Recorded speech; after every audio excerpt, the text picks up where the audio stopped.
જય શ્રી કૃષ્ણ, રાધે રાધે.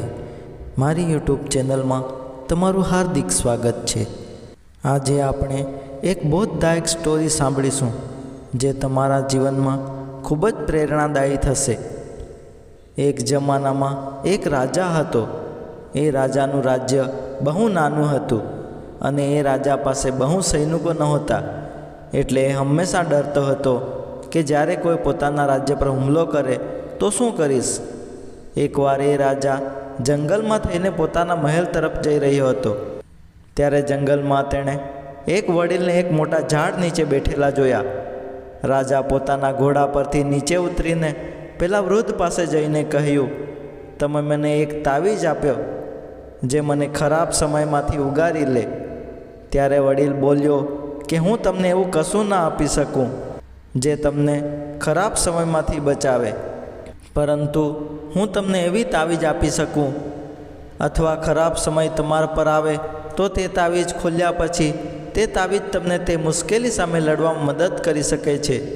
પણ યાદ રાખો, આ તાવીજ ત્યારે જ ખોલો જ્યારે તમે ચારે બાજુથી મુશ્કેલીમાં મુકાયા હોય અને તમારો સમય ખૂબ જ ખરાબ હોય અને તમારા માટે બધા દરવાજા બંધ થઈ ગયા હોય. ત્યારે તમે તે તાવીજ ખોલો, તમને તે મુશ્કેલી સામે લડવાની હિંમત મળશે. રાજા તે તાવીજ લઈને ચાલ્યો ગયો. થોડા સમય વીતી ગયા પછી એક બીજા રાજાએ રાજાના આ રાજ્ય પર હુમલો કર્યો.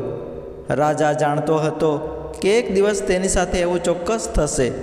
રાજાએ પોતાના સૈનિકો તૈયાર કર્યા, પરંતુ તે રાજા પાસે વધારે સૈનિક ન હોતા અને તેથી જ તે આ યુદ્ધ હારી ગયો. પરંતુ ગમે તેમ કરીને રાજા ઘોડા પર બેસીને ત્યાંથી ભાગી ગયો અને ત્યાંથી પોતાનો જીવ બચાવ્યો અને જંગલની અંદર એક ગુફામાં છુપાઈ ગયો. પરંતુ કેટલાક સૈનિકો પણ તેનો પીછો કરતી વખતે તેની પાછળ પાછળ ગયા. તે રાજા ગુફાની અંદર છુપાયો હતો અને તે સૈનિકોના પગલાં સાંભળી શકતો હતો. હવે જ્યારે રાજા પાસે કંઈ જ બચ્યું ન હતું, બધું સમાપ્ત થઈ ગયું હતું, ત્યારે તે વૃદ્ધ દ્વારા આપેલ તાવીજને જુએ છે. તેણે તે તાવીજને ખૂબ જ આશા સાથે ખોલ્યું અને તે તાવીજની અંદર એક પત્ર જોયો જેના પર લખ્યું હતું, આ સમય પણ પસાર થઈ જશે. આ વાંચ્યા પછી રાજાને કંઈ સમજાયું નહીં અને જ્યારે તેણે તે રેખાને ફરીથી ધ્યાનથી વાંચી અને તેને સમજી, ત્યારે રાજાના ચહેરા પર સ્મિત આવી ગયું, જાણે કે તેને કોઈ આધાર મળી ગયો હોય. અને પછી તે રાજાએ એક ઊંડો શ્વાસ લીધો અને તે સૈનિકો સામે લડ્યો અને ત્યાંથી ભાગી ગયો અને બીજા દેશમાં ગયો અને ફરીથી તેણે લશ્કર તૈયાર કર્યું અને તેની સલ્તનતની સ્થાપના કરી. મિત્રો, આ સમય પણ પસાર થઈ જશે એવું કહેવું બહુ નાની લાઈન છે, પણ એની અંદર એક ખૂબ જ ઊંડો અર્થ છુપાયેલો છે. અને જ્યારે પણ તમે કોઈ પણ મુસીબતમાં ફસાઈ જાઓ છો ત્યારે ઘણી બધી તકલીફો તમારા પર હાવી થઈ જાય છે. તમારા પર ઘણું બધું દેવું હોય પણ કંઈ કામ નથી હોતું.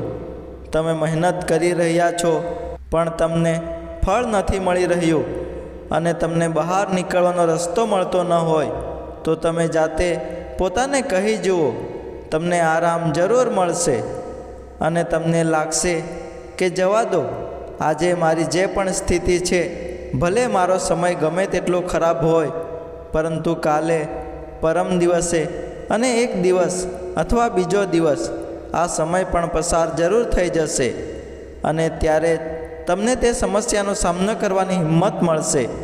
અને કહેવાય છે કે જ્યારે તમારો સમય સારો પસાર થઈ રહ્યો હોય ત્યારે તે સમયે આભાર વ્યક્ત કરીએ અને જ્યારે તમારો ખરાબ સમય ચાલી રહ્યો હોય ત્યારે તે સમયે ધીરજ રાખો, કારણ કે તે સમય સારો ચાલી રહ્યો હોય કે ખરાબ, તે લાંબો સમય ટકતો નથી.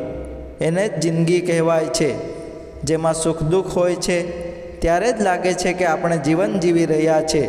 આ કહાની લાઈક કરો જેથી અન્ય લોકો સુધી આ કહાની પહોંચે અને કોઈના જીવનમાં તકલીફોમાંથી રાહત મળે. તો ફરી મળીએ આવી જ મોટિવેશનલ સ્ટોરી સાથે. ત્યાં સુધી ધન્યવાદ.